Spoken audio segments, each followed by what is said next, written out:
Baseball player with a midshaft ulna stress fracture, a case report. Special thank you to Dr. Caleb Piat, Dr. Adam Dan, as well as the Kettering Health Dayton Department of Orthopedic Surgery.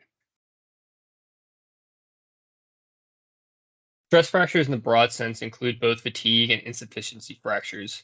Fatigue fractures are most commonly associated with stress fractures and are the most common type in runners and athletes. They most commonly occur in the lower extremities and are the result of abnormal or traumatic loading on the bone. Literature review has demonstrated stress fractures in the ulna in tennis players, weightlifters, bowlers, and softball players. However, stress fractures of the upper extremities are infrequent given that the upper extremities are non-weight bearing. Ulnar stress fractures in baseball and softball players are extremely uncommon and can be misdiagnosed as tendonitis, especially in overhead throwing athletes. In this case report, we will highlight the importance of having ulnar stress fractures on a differential diagnosis for patients with insidious onset of forearm pain.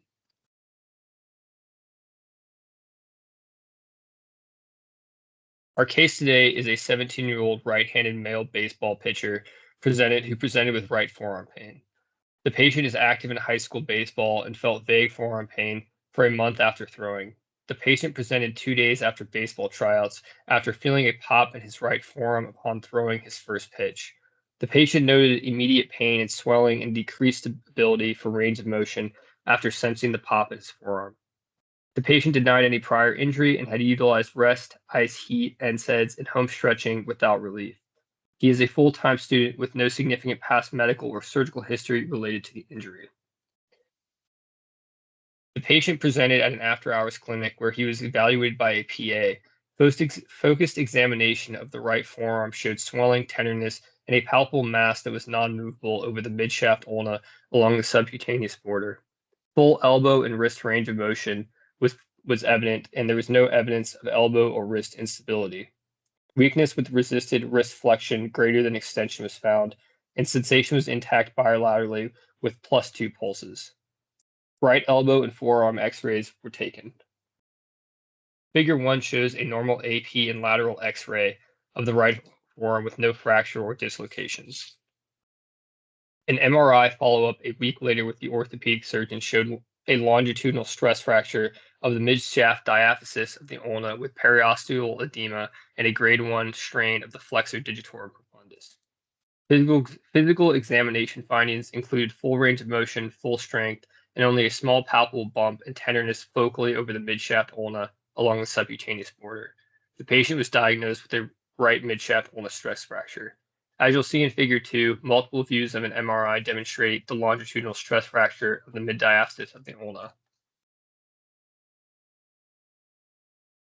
As far as treatment is concerned, the initial treatment consisted of recommendations for activity modifications. The patient was instructed to only participate in light baseball activities as he could tolerate and to follow up in 2 weeks.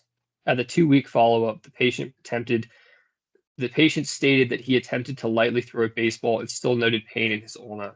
His physical examination returned to normal at this follow-up visit with no pain to palpation, but he continued to endorse pain in his forearm with overhead throwing. The patient was advised to refrain from any throwing activities for 4 weeks and to follow up in 1 month.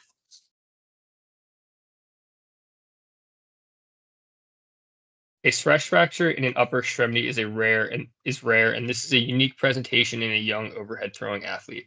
Ulnar stress fractures are uncommon in baseball players with very few case reports published, but our clinical scenario is similar to case reports published on ulnar stress fractures in softball players as initial x-rays done appeared normal and the diagnosis was made using an MRI.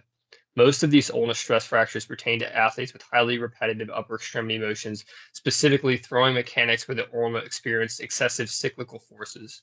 The goal of this report is to increase awareness of ulnar stress fractures as a differential diagnosis and to avoid falling into a narrow differential diagnosis of tendonitis given negative x-rays in a patient presenting with an insidious onset of forearm pain. A detailed history of present illness, physical examination, and appropriate imaging of X-ray and MRI can aid in this diagnosis. Thank you.